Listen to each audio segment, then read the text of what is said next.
नमस्कार, मैं हूं आशीष चित्रांशी और आप देख रहे हैं the news launcher. Hot topic with Hemant Atri. Control room Hemant भाई को लाइए स्क्रीन पर जोड़िए। स्वागत है हेमंत जी आपका। डोनाल्ड ट्रंप जब G7 की मीटिंग बीच में छोड़ करके निकले थे तो लगा कि अब ट्रंप ईरान को छोड़ने वाले नहीं है, नक्शे से मिटा करके दम लेंगे। अंदाज वही था। और जब उन्होंने इमैनुअल मैक्रों फ्रांस के राष्ट्रपति के बारे में पोस्ट किया कि आदमी सिर्फ प्रसिद्धि पाना चाहता है, लाइमलाइट में रहना चाहता है, इसे पता नहीं मैं क्या करने जा रहा हूं, बहुत बड़ा करने जा रहा हूं, सीज फायर नहीं। तब तो दुनिया को यकीन हो चला था कि भारी भरकम ट्रंप अब भारी भरकम युद्ध में घुस जाएगा। लेकिन शुतुरमुर्ग के बारे में आप जानते हैं, कई बार लोग कहते हैं शुतुरमुर्गी चाल। शुतुरमुर्ग की एक आदत होती है, वो कुछ गंभीर परिस्थिति जब पैदा होती है चारों तरफ तो अपनी मुंडी को पीछे कर लेता है। ऐसा लगता है कि मानो वो सारी परिस्थितियों से अनभिज्ञ है। अमेरिका में एक सिचुएशन रूम है। जब बड़ी गंभीर परिस्थिति पैदा हो जाती है तो उस सिचुएशन रूम में महत्वपूर्ण और निर्णायक फैसले लिए जाते हैं। कनाडा से जब चले थे तो उसी सिचुएशन रूम में बैठने के लिए चले थे और बैठे भी। 80 मिनट की मीटिंग सिचुएशन रूम में डोनाल्ड ट्रंप ने की और 80 मिनट की मीटिंग के बाद बन गए शुतुरमुर्ग। इसीलिए मैंने शुतुरमुर्ग के बारे में बताया था। शुतुरमुर्ग बन गए और जो उन्होंने निर्णय लिया, जो दुनिया के सामने आया है, अब वो इस बात की तस्दीक करता है कि ट्रंप मानेंगे नहीं, कतई नहीं मानेंगे। मिसाइलें दागेंगे, लेकिन वो मिसाइलें सिर्फ मुंह से दागेंगे, मुंह से मिसाइलें। आपने उत्तर प्रदेश के कुछ एनकाउंटर देखे होंगे, बड़ी इस देश में बहुत क्लिप वायरल हुई थी, जब पुलिस वाले ट्रिगर दबाते थे और मुंह से बोलते थे ठाएं, ट्रिगर दबाते थे, मुंह से बोलते थे ठाएं। मतलब वो अद्भुत एनकाउंटर था। वो सिर्फ योगी राज में ही हो सकता है कि मुंह से ठाएं ठाएं, गोली नहीं निकल रही है, मुंह से ठाएं बोल दे रहे हैं और वीडियो शूट करवा रहे हैं। वैसे ही अब मुंह से मिसाइलें निकलेंगी, धड़ाम धड़ाम ईरान पर जाएंगी। ये हालत है। और इसमें जो कहते हैं ना कि स्थिति बद से बदतर हो जाए, ट्रंप का साथ अमेरिकियों ने भी छोड़ दिया है। अमेरिकियों के बीच भी सर्वे हुआ, उस सर्वे के जो नतीजे आए हैं वो बड़े चौंकाने वाले हैं। वो भी इसी शो के सेकंड पार्ट में हम उसके बारे में भी दिखाएंगे। पूरा हेमंत भाई उस सर्वे का एक एक हिस्सा खोलेंगे। सबसे पहले मैं कुछ खबर को इंट्रोड्यूस कर दूं 30 सेकंड में, उसके बाद सीधा आज हेमंत भाई के पास चलेंगे। लाइए पहले खबर, सबसे पहली खबर दिखा दीजिए। जो मैंने बोला उसको स्टेब्लिश कर दें। ईरान पर हमला करने पर ट्रंप ने फैसला नहीं लिया, यही बताना था। अमेरिका इजराइल के साथ मिलकर ईरान पर हमला करेगा या नहीं, इस पर अभी तक ट्रंप ने कोई फैसला नहीं लिया है, जबकि 48 घंटे हो गए कनाडा से चले हुए। व्हाइट हाउस के अधिकारियों ने वॉल स्ट्रीट जर्नल को इसकी जानकारी दी। चलिए चलाइए, फटाफट चलाइए। इसकी जानकारी वॉल स्ट्रीट जर्नल को दी। अमेरिका इजराइल के साथ मिलकर ईरान पर हमला करेगा या नहीं, इस पर कोई फैसला नहीं लिया गया है। ट्रंप और उनकी राष्ट्रीय सुरक्षा की टीम के बीच मंगलवार को एक अहम बैठक हुई थी। इसमें इस पर चर्चा हुई। रिपोर्ट के मुताबिक ट्रंप अभी इस उम्मीद में है कि अगर अमेरिका सैन्य कार्रवाई की धमकी देता है तो ईरान बातचीत की मेज पर लौटेगा और अमेरिका की शर्तों को मान लेगा।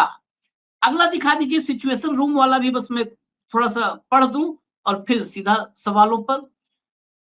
ये तो आ गया, चलिए इसको भी पढ़ ही देते हैं। 60% अमेरिकी बोले जंग से दूर रहने में भलाई। अमेरिका में युगाओं के एक सर्वेक्षण से पता चला कि ज्यादातर अमेरिकी नागरिक नहीं चाहते कि अमेरिका इजराइल और ईरान के बीच जंग में शामिल हो। करीब 60% लोगों ने कहा कि अमेरिका को इससे दूर रहना चाहिए। सिर्फ 16% लोगों ने अमेरिका के शामिल होने पर सहमति जताई।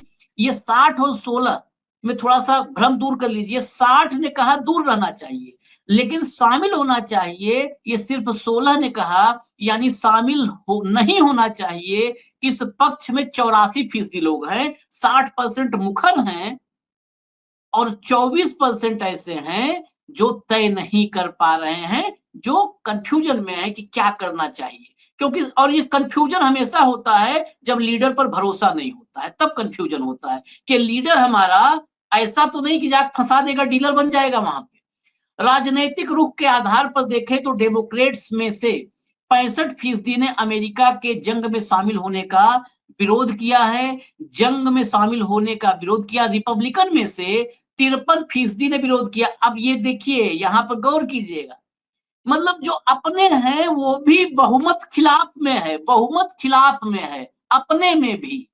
वहीं 61% स्वतंत्र मतदाताओं ने भी यही रुख अपनाया। सर्वे में ये भी सामने आया कि आधे अमेरिकी ईरान को अमेरिका का दुश्मन मानते हैं, जबकि 25% लोगों ने कहा ईरान मित्र देश नहीं है।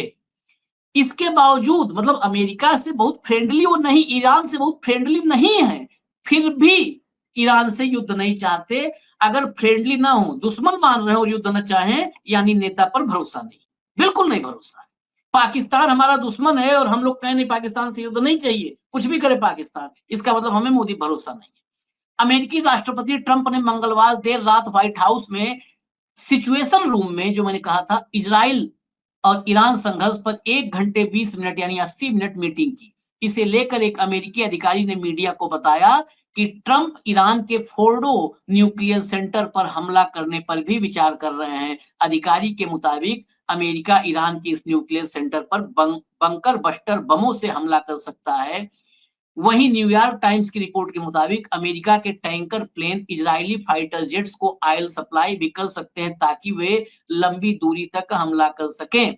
अमेरिकी अधिकारियों ने कहा कि ट्रंप का मुख्य लक्ष्य ईरान के न्यूक्लियर प्रोग्राम को खत्म करना है। बस अब यहीं पे मैं रोक दूंगा गाड़ी, यहीं रोक दूंगा। ये सब कुछ अभी आगे आगे ये सब आगे बताएंगे जब हेमंत भाई, तो आप साथ साथ चलाते रहना, साथ साथ में जब भी इसकी चर्चा होगी न्यूक्लियर प्रोग्राम की, B-52 की, तो आप चलाते रहना साथ में, ताकि दर्शक पढ़ते रहेंगे। अब हटा दीजिए इसको। हेमंत भाई, ये क्या हो गया? चले थे बिल्कुल तहलकाई, बिल्कुल मतलब चले थे उसे ना उस वेग से कि जिस वेग से सब तबाह कर देंगे, और रुके ऐसे कि जैसे स्पीड वो क्या कहते हैं, इमरजेंसी ब्रेक लग गया। आशीष भाई नमस्कार, आपको सारे दर्शक साथियों को भी। कल जिस अंदाज में आपने बिल्कुल ठीक कहा, कल जिस अंदाज में निकले थे और आकर के जो डिलीवरी की वो सारी दुनिया ने देख ली। उसमें मुझे और आपको, हम कोई युद्ध के उन्मादी नहीं, हम नहीं चाहते कि अमेरिका अपने जहाज लेके कूदे या विध्वंस फैलाए या कुछ। लेकिन जो पूरी क्रोनोलॉजी है, जो घटनाक्रम को अगर आप देखेंगे तो ट्रंप जी और मोदी जी में एक बहुत खास सिमिलरिटी दिखती है, और वो दोनों ही मुंहबली साबित हुए। जैसे मोदी जी करते थे ना वहां पर, आपने देखा होगा पाकिस्तान के साथ, ये कर देंगे वो कर देंगे फला कर देंगे, और जब सेना निर्णायक उस पर पहुंची तो सीज फायर हो गया चुपचाप। उसकी घोषणा भी ट्रंप ने कर दी वहां से, उसके बाद हम करते बोले। हकीकत देखिए आशीष भाई, कि आज एक बहुत ही दुर्भाग्यपूर्ण स्थिति पूरी दुनिया के सामने है, और वो ये है कि आज दुनिया के पास कोई बहुत कद वाला, बहुत समझदार वर्ल्ड लीडर एक भी नहीं है। सारे के सारे इसी तरीके के मुंहबली हैं, या जिसको आप कहिए कि बहुत ही कैजुअल लोग हैं, जिनके अंदर गंभीरता नहीं है, गहराई। और ट्रंप साहब की तो जो आप भाषा देख, कल रात को जो उन्होंने 3 ट्वीट ईरान के बारे में किए कि ये कर देंगे वो कर देंगे, खामनेई को भी हम नहीं मारेंगे। आप एक राष्ट्रपति हैं, अमेरिका के राष्ट्रपति हैं, जो दुनिया को अपनी सुपर पावर की पूरी धौंस दिखाते हैं। आप बताइए आशीष भाई, आपने इतना लंबा जर्नलिज्म किया, आपने किसी राष्ट्राध्यक्ष की ऐसी भाषा देखी? हो सकती है क्या? ये कोई राष्ट्रपति नहीं है, माफ कीजिएगा, ये परमाणु बमों से जो लैस कोई नाइट क्लब का बाउंसर नहीं होता। नाइट क्लब के बाउंसर देखे होंगे आपने। इसके लिए मैं सोच रहा था कि इसके लिए क्या शब्द, ऐसा अभूतपूर्व तौर पर लापरवाह कोई भी शासनाध्यक्ष नहीं देखा मैंने। आप इनको तो छोड़ दीजिए, अमेरिका को तो, और अमेरिका जनता ने, वो कहते हैं ना कि जो आप डिजर्व करते हैं वही शासन आपको मिलता है। तो आप ट्रंप को डिजर्व करते थे, आपने उसको चुना, वही आपको हाँ कराया, तो ये आपकी चॉइस थी, आपको मुबारक। लेकिन पूरी दुनिया की स्थिति जो कर दी है, आप ये बताइए अमेरिका, देखो मैं आज दर्शकों के सामने कुछ वाइटल सवाल छोड़ के जा रहा हूं तथ्यों के साथ। अभी तक ये झगड़ा किसका है? ईरान का और इजराइल का। शुरुआत किसने की? इजराइल ने। अमेरिका तो इसमें शामिल नहीं है ना, अमेरिका इसमें कहीं शामिल है? कल उन्होंने क्या ट्वीट किया? अमेरिकी राष्ट्रपति ने घोषणा की कि ईरान के आसमान पर हमारा पूरा नियंत्रण है। आप तो युद्ध नहीं लड़ रहे, आप तो युद्ध का ऑफिशियली पार्ट नहीं। बिटवीन द लाइन समझिएगा, ये व्यक्ति इसको नोबेल प्राइज भी चाहिए, इसको हथियार भी बेचने हैं, ये डरता भी है, दहाड़ता भी है। ये सारी चीजें एक खास तरीके का मर्क्यूरियल कैरेक्टर जो होता है ना, ये वो ट्रम्प के एक तरफ परमाणु बम भारत पाकिस्तान का सीज फायर करा दिया, उसके बाद यहां पर पूरा नियंत्रण। जब तुम लड़ाई ही नहीं लड़ रहे तो अगर मान लीजिए नियंत्रण है भी, तो किसका है? इसराइल का है। यानी कि आपने ये लिख करके कह दिया कि इसराइल और अमेरिका एक ही है, तो यही हुआ, इसके अलावा कुछ हुआ क्या? ये उनका ट्वीट पढ़ रहा हूं, ये मैं और आप कुछ नहीं, हम तो केवल इसके वो बता रहे हैं कि इसका मतलब हम जैसे कम पढ़े लिखे लोग ये समझेंगे कि हमारा पूरा नियंत्रण है। तुम तो युद्ध नहीं लड़ रहे भाई, तुमने कोई घोषणा भी नहीं की है, तुम तो केवल वो आप वाली बात है कि मुंह से मिसाइलें दाग रहे हो लगातार धुआंधार, उसी से बम वर्षा कर दोगे। जो कल सिचुएशन रूम का आपने जिक्र किया है बड़ा हास्यास्पद है। देखिए 80 मिनट तक आप बैठे, मिडिल ईस्ट में आपके 40,000 के आसपास सैनिक है, तमाम देशों के अंदर, यूएई के अंदर है, जॉर्डन के अंदर है, सऊदी अरब के अंदर है, इराक के अंदर आपके सैनिक है सब जगह। अब आप कह रहे हो कि ईरान के बंकर बस्टर बम डाल सकता है अमेरिका, उसके लिए पहले युद्ध की तो घोषणा करनी पड़ेगी, पार्टिसिपेट तो करना पड़ेगा। युद्ध की घोषणा का अधिकार आपको है क्या? माफ कीजिएगा, अमेरिकी संविधान में राष्ट्रपति को नहीं है।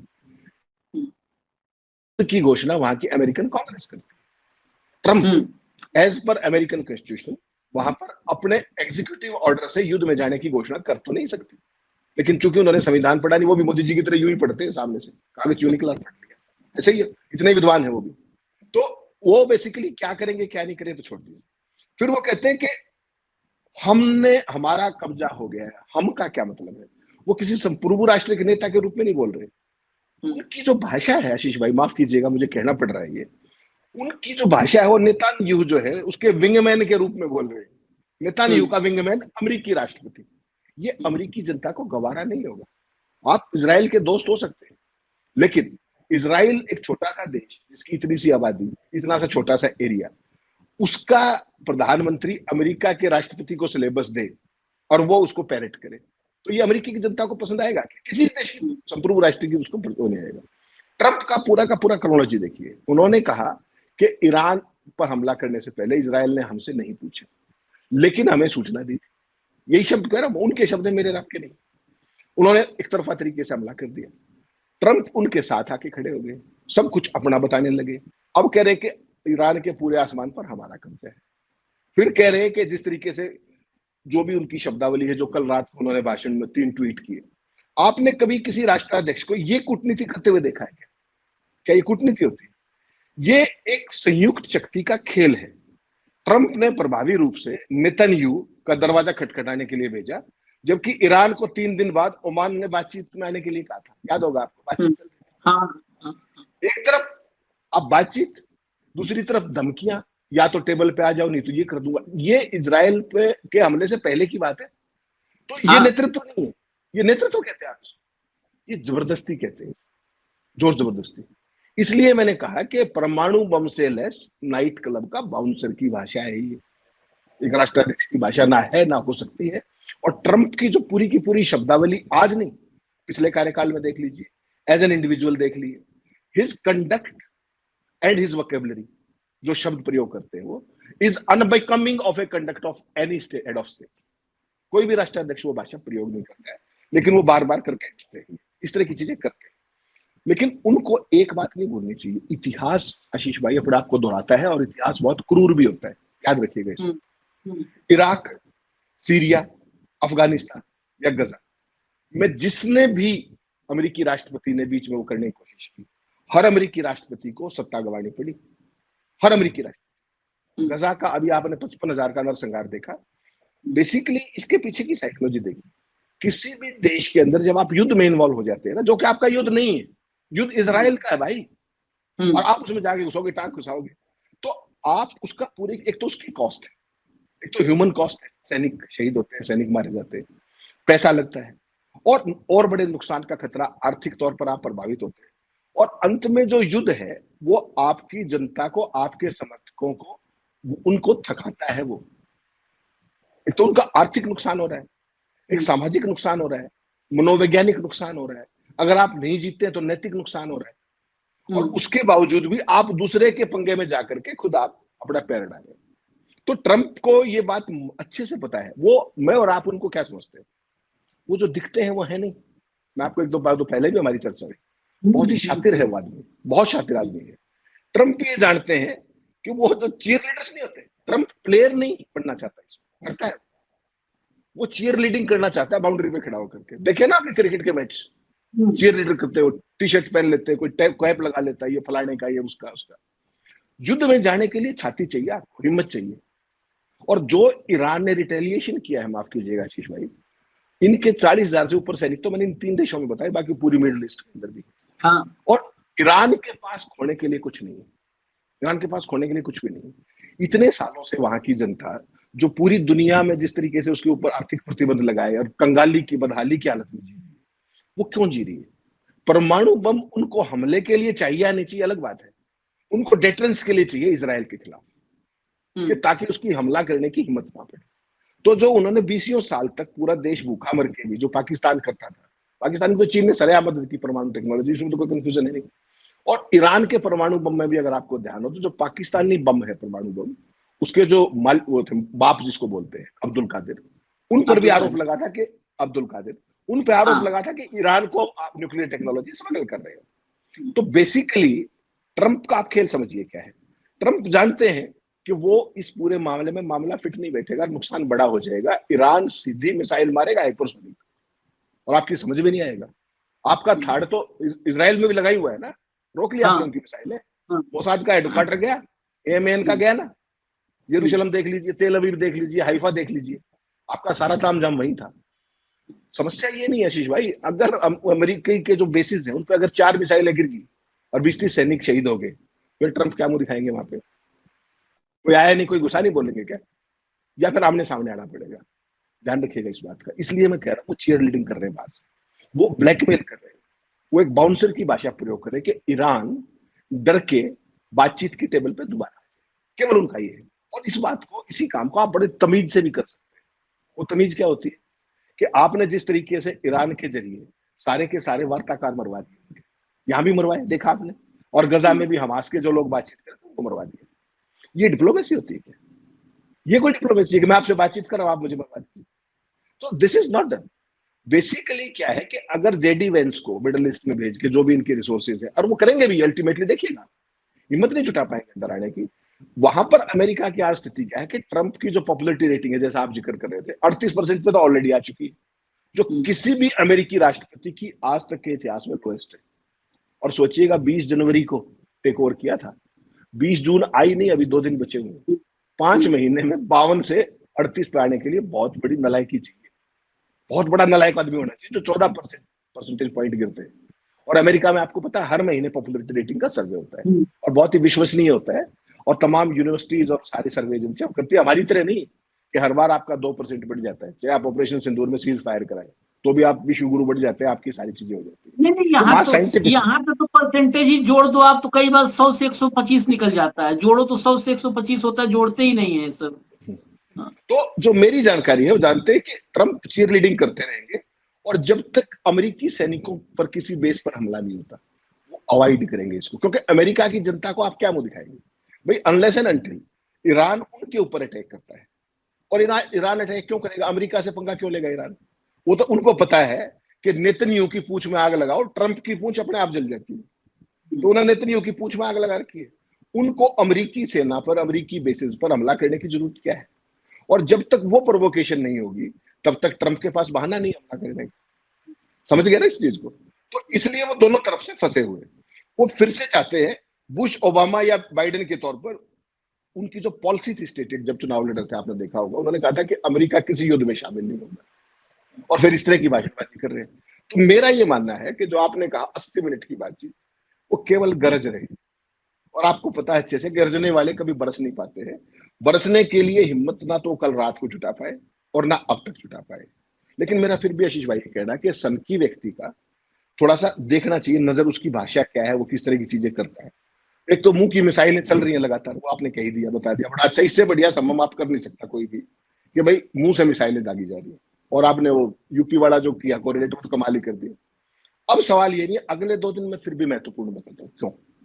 आपको ध्यान होगा कल हम जब चर्चा कर रहे थे, तो जो अमेरिका के अंदर इजराइल के राजदूत है, उन्होंने ये, इजरायली राजदूत सारी चीजें तय कर रहे हैं, उन्होंने कहा वीरवार और शुक्रवार को इतना बड़ा होगा इतना बड़ा होगा कि ये जो पिछली सारी इवेंट थी छोटी पड़ जाएगी। ये कहा उन्होंने, आपने दिखाया भी था। वो क्यों कह रहे? वो वही बात है कि नेतन्याहू और इजराइल ट्रंप को बता रहे हैं कि इसको इस तरीके से किया जा रहा है।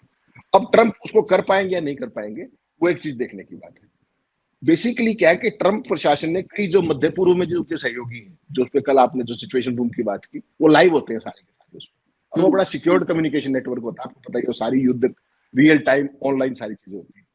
उन्होंने इनको ये दो टूक कहा कि जब तक ईरान हम पर, हमारे बेसिस पर डायरेक्ट हमला नहीं करता है, तब तक अपने को इस युद्ध से दूर रहना चाहिए, जो कल की बातचीत का लगभग हुआ। और अमेरिका ने इजराइल की इसीलिए मिसाइल रक्षा का समर्थन किया, वो थार्ड से, इससे उससे वो कर रहे हैं सारी मदद।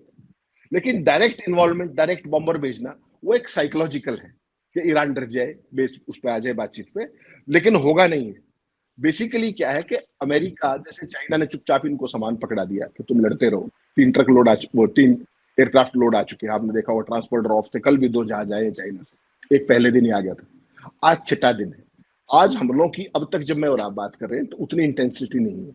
इसका मतलब जो जेडी वेंस को टास्क सौंपा गया था कि मिडिल ईस्ट के अपने रिसोर्सेज को एक्टिवेट कीजिए, ये कीजिए, वो कीजिए, तो वो सारी चीजें बेसिकली क्या है कि इसको कहीं ना कहीं इसमें कूदने की बजाय इसको अवॉइड करने की दिशा में काम कर रही है। और आज जो इंटेंसिटी कम हुई है वो भी है। लेकिन ट्रंप को अंदरूनी तौर पर एक बात का और पता है आशीष भाई, इस सेगमेंट को खत्म करने से पहले, यदि ट्रंप ईरान में अमेरिका राष्ट्रपति के तौर पर अमेरिका को शामिल करते हैं तो इसके बहुत बड़े फॉल आउट हो सकते हैं। और अमेरिका का जो साम्राज्य है पूरी दुनिया के ऊपर एक सत्य, उसका पतन होने में बहुत देर नहीं लगेगी अगर कोई ऊक-चूक हो गई तो। और ऐसी भी स्थिति हो सकती है कि जिस तरीके से ट्रंप अलोकप्रिय होते जा रहे हैं, उनके खिलाफ कोई महाभियोग की स्थिति ना पहुंचे, क्योंकि आपने उसमें दिखाया जब आपके 53% रिपब्लिकन्स भी खिलाफ इजराइल में जाने के लिए। तो ये जो सारी चीजें हैं आशीष भाई, इसलिए मैंने कहा कि आज हमारी बजाय हम केवल तथ्य रखते जाए और दर्शक अपना आकलन करें कि ये बेसिकली ट्रंप मुंहबली के अलावा कुछ भी नहीं है। ये एक बार आप जैसे आप कह रहे थे ना कि दहाड़ता है और आपने अगर दरवाजे आके सीना दिखा दिया तो वापस घुस जाता है दरवाजा, कोई थोड़ी देर बाद छत पे चढ़ के वहां से निकलेगा, आप वहां से आगे तो फिर नीचे भाग जाएगी। Is that type of A mercurial character, बहुत ही अस्थिर चित्त का व्यक्ति है, मुद्दों की समझ नहीं है। नंबर 1, समझ हर आदमी को हर चीज की नहीं होती आशीष भाई, कोई जरूरी नहीं है कि हर आदमी को हर चीज आए, लेकिन मुझे कोई नहीं आती तो मैं आपसे समझने में मुझे कोई संकोच नहीं होता। लेकिन ये वो आत्ममुग्ध कैरेक्टर है आज की दुनिया में। वर्ल्ड लीडर्स बहुत सारे ऐसे हैं जिनको अपनी समझ है नहीं और कोई उनको समझा नहीं सकता, और समझाना चाहे तो ये समझ नहीं सकते। तो ये जो इस तरह के व्यक्ति होते हैं उनके हाथ में दुनिया की कमान है। आज पूरी दुनिया का सबसे अनफॉर्चुनेट पार्ट है जो ट्रंप की अगर शब्दों पे आप जाओ तो एक लाइन और कहना चाहूंगा बस, माफ कीजिए। वो कहते कि इजराइल ने हमें बताया था, हमसे पूछा नहीं। जब उन्होंने बताया तो आप उनको रोक देते, ये स्थिति नहीं होती, आपने रोका क्यों नहीं उनको? तो कुल मिलाकर के एक नौटंकी क्रिएट कर दी गई है। पूरी दुनिया को एक खास तरीके के युद्ध के मैदान में झोंक दो, मुझे नोबेल प्राइज दे दो और मेरे हथियार बिकते रहे। केवल और केवल 2 लाइन की नीति ट्रंप की है और पूरी दुनिया देख रही है। जो आपने कहा ना बताया पूछा, इस बताया पूछा को समझने के लिए हम लोग अपने समाज के से एग्जाम्पल लेते हैं।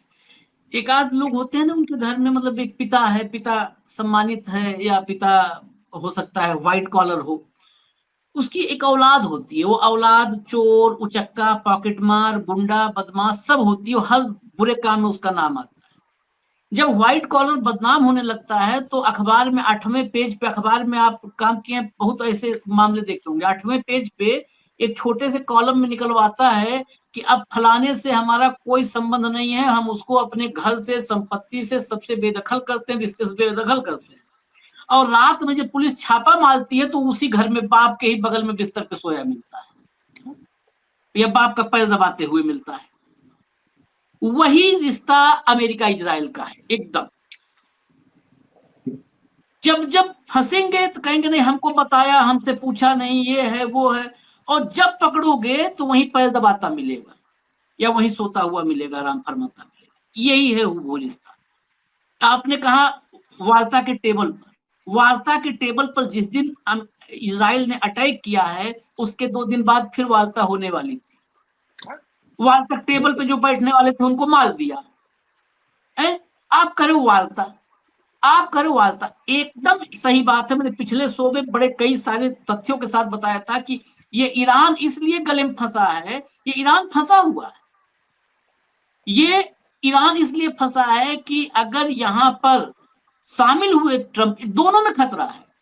डायरेक्ट युद्ध में आए तो भी खतरा है और युद्ध से दूरी बना के रखे तो भी खतरा है। जो वो सुपर पावर वाला ऑरा है ना, वो खत्म ये ईरान के चक्कर में हो जाएगा, क्योंकि मकसद एक है, वो ट्रंप हो कोई भी, अमेरिका के साथ एक बड़ी प्रॉब्लम है। सद्दाम हुसैन से कोई न्यूक्लियर, टोनी ब्लेयर ने माफी मांगी थी ना, याद कीजिए। टोनी ब्लेयर ने ब्रिटिश पार्लियामेंट में माफी मांगी थी, क्योंकि इन्होंने क्या कह के हमला किया इराक पर कि न्यूक्लियर पावर जो है बनने जा रहा है, न्यूक्लियर बम डेवलप कर रहा है। हमला किया, chemical and biological weapons, chemical and biological, exactly chemical and biological, chemical and biological. Chemical उस समय केमिकल का बहुत पूरी दुनिया में खौफ पैदा किया, केमिकल का, उसको न्यूट्रलाइज किया, खत्म किया, सिर्फ इसलिए क्योंकि सद्दाम हुसैन एक ऐसा व्यक्ति था जो छतरी के नीचे नहीं आ रहा था। खामेनेई छतरी के नीचे नहीं आ रहा। तो आपको ऐसा आदमी चाहिए कि हर देश का राष्ट्राध्यक्ष आपका यस मैन हो। आपको हर जगह नहीं मिलेंगे ना मोदी जी भाई, आपको हर जगह मोदी नहीं मिलेंगे। खामेनेई नहीं तैयार। अब युद्ध के ऐलान की बात आपने कहा, इजराइल ने तो नहीं किया, लेकिन खामेनेई ने कर दिया युद्ध का ऐलान, कर दिया ऑफिशियली, आधिकारिक रूप से वो पोस्ट किया है, पोस्ट भी हमने दिखा दिया, आधिकारिक रूप से युद्ध का ऐलान कर दिया। अब आप क्या करोगे? बात एक और आई मिडिल ईस्ट, इसके बाद अभी हम पॉपुलरिटी पे चल रहे हैं। मिडिल ईस्ट, मिडिल ईस्ट में जिन जिन देशों में आपके बेस हैं, चाहे मिस्र हो, चाहे सऊदी हो, चाहे कतर हो, चाहे बहरीन हो, चाहे इराक हो, सभी देशों ने, कल 21 देशों ने ईरान के पक्ष में इजराइल के खिलाफ प्रस्ताव पारित किया, दस्तखत किए। जितने अमेरिकी बेस हैं उन्हीं देशों में हैं जिन्होंने इजराइल के खिलाफ कल दस्तखत किए हैं। उन देशों में बेस है, बड़ा गौर करने वाली बात है भाई। आपका बहरीन में है, कतर में है, मतलब सारे हो सकता है कुछ नाम छूट जाए, कुवैत में है, इराक में है, बहरीन में है, कतर में है, जॉर्डन में है, यूएई में है, मिस्र में है, सऊदी में है। ये सब देश हैं जो कल 21 देश ने दस्तखत किए हैं, ये सारे उस 21 में हैं। इजराइल के खिलाफ दस्तखत किया इन्होंने। ईरान क्यों करेगा हमला? ईरान तो इंतजार, बिल्कुल सही कहा, पूंछ में आग लगाया, ईरान तो इंतजार कर रहा है कि तुम करो, तुम करो। वो तो सीधा अभी उसका 1-to-1 मुकाबला इजराइल से, वो नहीं, उसको मतलब नहीं है। उसके मित्र देशों ने, जिन देशों ने उसके साथ खड़े होने का ऐलान कर दिया है दुनिया के सामने, उन देशों में आपके बेसेज। तो ये बहुत महत्वपूर्ण है। इसलिए ये बात अमेरिकी जनता, देखिए अमेरिका की जनता व्हाट्सएप यूनिवर्सिटी से नहीं एडुकेट है, ये भी बहुत महत्वपूर्ण है। वो व्हाट्सएप यूनिवर्सिटी से नहीं, ना वहां पे आईटी सेल प्रभावी है कि कोई मालवीय वहां पे लिख देता है और उसी को कहा जाता है कि ये आज का जो है आज की अमृतवाणी है, आकाशवाणी है, नहीं है। तो आपके लिए मुसीबत है कि अमेरिका की जनता वो दुनिया के परिदृश्य को, जियोपॉलिटिक्स को समझती है कि हम कहाँ पे जा रहे हैं, किस दिशा में जा रहे हैं। इसीलिए अब जरा उस वाले हिस्से पर वो पन्ना खोलिए जो अमेरिकी जनता ने डिसअप्रूव करना शुरू कर दिया है, डिसअप्रूव करना शुरू कर दिया, वो पार्ट है। आशीष भाई देखिए, अमेरिका जो है ना, जिस तरीके का देश है, जितनी छोटी आबादी है, तो वहां पर क्या है कि एक परंपरा से चली आ रही है तमाम मीडिया हाउसेस की, कि वो हर महीने हर एक राष्ट्रपति, कोई भी राष्ट्रपति, उसमें तमाम ऐसी संस्थाएं हैं प्रोफेशनल जो यूनिवर्सिटीज के साथ मिलकर कोऑर्डिनेट करके, और यहाँ पे ये जो सर्वेक्षण आया है लेटेस्ट जो इस महीने का है, उसमें यूरगोव के साथ मिलकर के 2 यूनिवर्सिटीज ने सर्वे किया है पॉपुलरिटी रेटिंग्स का जो, उसमें दिखाइएगा जरा, मैंने भेजा है आपको, कि जिस तरीके से पॉपुलरिटी रेटिंग 5वें महीने में, ये देखिए, Trump rating tracker, Trump hit lowest approval of second term in latest poll. ये जो है ना फोर्ब्स पत्रिका जो है उसकी है ये, और जिसमें फोर्ब्स में अगर मोदी जी का नाम आ जाता तो आपको पता है भगत 2 साल तक नाचते फिरते हैं, ये वही फोर्ब्स। तो लेकिन उसने बता दिया कि ट्रंप की पॉपुलरिटी रेटिंग, ये देखिए, 4 net approval rating, Trump's approval rating declined 1 point from 47 to 46% in the latest Harvard CAPS Harris survey compared to the group's poll taken last month. While 50% of respondents said they disapprove of his job performance. The online survey of those 97 registered voters was conducted on June 11-12 and has a 2.2 point margin of error.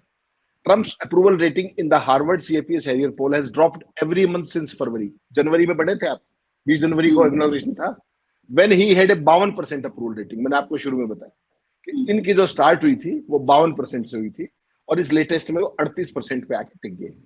तो 5 महीने में 14% disapproval rating. इसका मतलब समझ लीजिए क्या है कि आपकी जो लोकप्रियता का ग्राफ है वो लगातार गिरता जा रहा है, और खासतौर पर भक्तों में। इनके भी भक्त है वहां पे, यहाँ एग्जैक्टली वैसे ही भगत है इनके भी, जिनको बुद्धि छोड़ के सारी चीजें जिनके अंदर है, गाली गलौज करते हैं, बदतमीजी करते हैं, सारी चीजें। अब ये कि वहां पर क्या है कि अकेला एक पॉपुलरिटी रेटिंग एक चीज है, ये हर सब्जेक्ट में भी अलग से करते हैं कि उस मामले में क्या है, उस मामले में क्या है, आप क्या समझते हैं। तो Trump's approval rating for 9 separate issues also declined from May to June।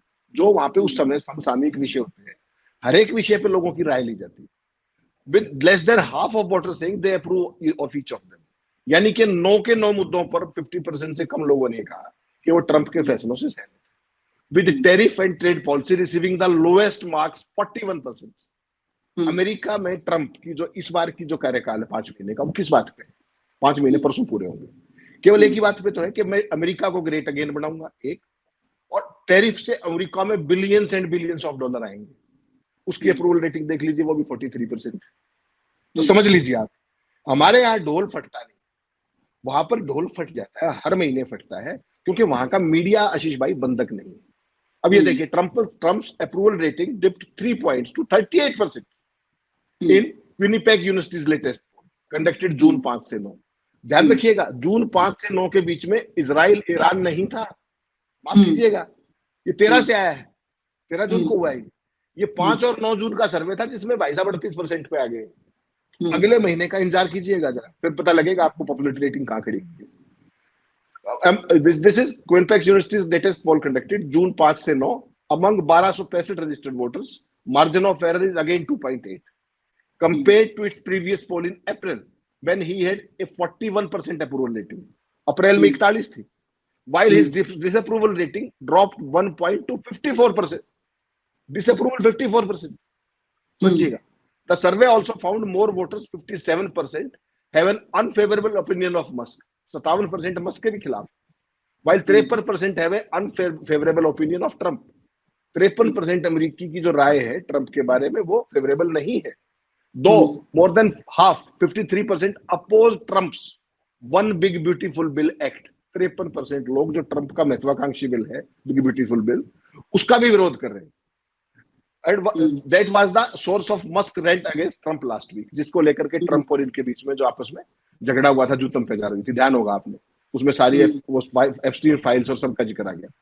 और last but not the least, a CBS UO government poll conducted June 4 से 6 found 45% approve of Trump's job performance, while 55% disapprove.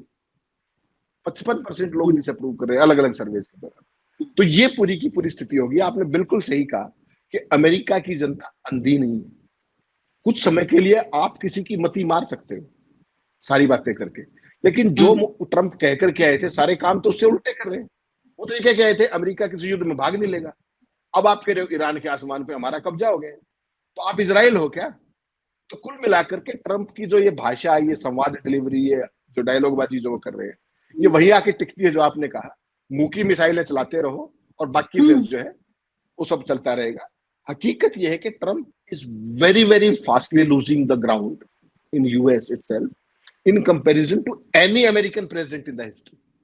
ये इतिहास की बात है कि किसी अमेरिकी राष्ट्रपति ने अपनी लोकप्रियता ऐसे नहीं गंवाई पहले 5 महीने के अंदर, जो इस महाशय ने गंवा दी, विदाउट एनी रीजन गंवा दी। आज आप आशीष चित्रांशी से मैं नाराज हूं तो आपके ऊपर 200% टैरिफ, कल आपने कहा नहीं भाई साहब कोई नहीं, तो आपके पास 5% टैरिफ। ऐसे देश चलते हैं क्या? ट्रुथ के ऊपर जो मर्जी लिख देते हैं, जो मर्जी लिख देते हैं। कल लिख दिया कि हम अभी उसको खamenei को नहीं मारेंगे। अरे यार, आप थानेदार हो क्या? आप कसाई हो क्या? आप क्या हो? ये काम तो कोई जल्लाद भी नहीं कहता। जो आदमी फांसी देने जा रहा है लीगली, वो ये शब्द नहीं कहेगा आशीष भाई। ये मानवता की परिधि से बाहर की चीजें, और एक हेड ऑफ स्टेट जो अपने आप को मैं वही बोलने जा रहा था। आप ये तय करने वाले कौन हो कि आप किसको मारोगे किसको नहीं मारोगे। ये देखिए ये बड़ा गंभीर है। हम लोग भले मुस्कुरा देते हैं इसी बातों पर, क्योंकि ऐसे मूर्ख लोग बोलते हैं तो मुस्कुरा देते हैं, लेकिन ये बड़ा गंभीर है। किसी हेड ऑफ स्टेट को आप आज नहीं मारेंगे कल मारेंगे। अरे कौन हो भाई तुम? पूरी दुनिया को तुम मारोगे, तय करोगे कि आज उस देश के राष्ट्राध्यक्ष को हम मारेंगे, वहां की सत्ता बदल देंगे।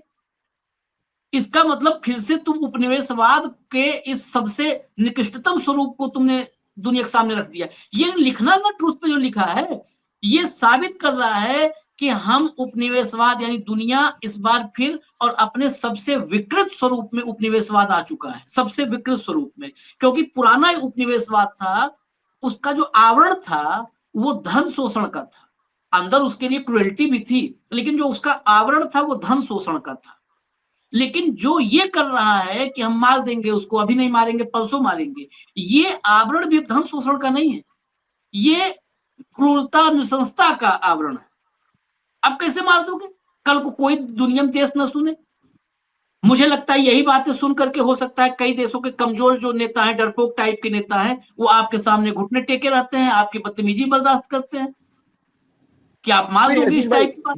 देखिए क्या चीज होती है, मैं फिर वही बात उस पे आ रहा हूँ वापस, एक सेंटेंस। जो सत्ता का इकबाल होता है, सत्ता का इकबाल अपनी जगह, आपकी परमाणु ताकत अपनी जगह, आप होंगे विश्व गुरु, आप होंगे दुनिया की सबसे बड़ी महाशक्ति, सारी चीज अपनी ठीक है। लेकिन ये जो शब्दावली ट्रंप प्रयोग कर रहे हैं, अमेरिका की जो पूरी दुनिया के ऊपर सो कॉल्ड नेतृत्व है, उसको ध्वस्त करने के लिए और किसी चीज की जरूरत नहीं है।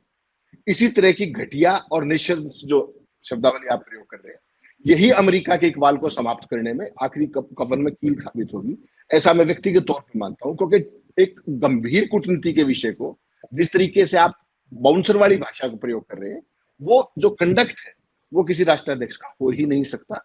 आम आदमी का, मेरा और आपका भी नहीं हो सकता। हम भी ऐसे बात नहीं करते, कोई नहीं करता ऐसे। तो ट्रंप जो है फुकरापंथी की जो हद पार कर रहे हैं, वो अमेरिका के लिए अल्टीमेटली बहुत महंगी पड़ने वाली है और पूरी दुनिया में अमेरिका उपहास का पात्र बनने वाला है। जिस तरीके से ईरान जैसे देश के सामने कहते कुछ है, सांस निकालने की हिम्मत नहीं पड़ती। आप ये बताइए, मुनीर इनकी मौसी का लड़का है क्या ट्रंप साहब के जो उसको खाना खिला रहे हैं आज? सोचिएगा। इसलिए खिला रहे हैं कि भाई कुछ कर लो, ईरान को मना लो।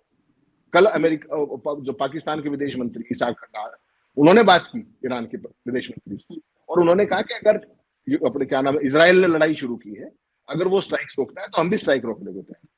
तो उनको ये पता है कि ट्रंप को कि पाकिस्तान में राष्ट्रपति और प्रधानमंत्री के पल्ले कुछ नहीं है।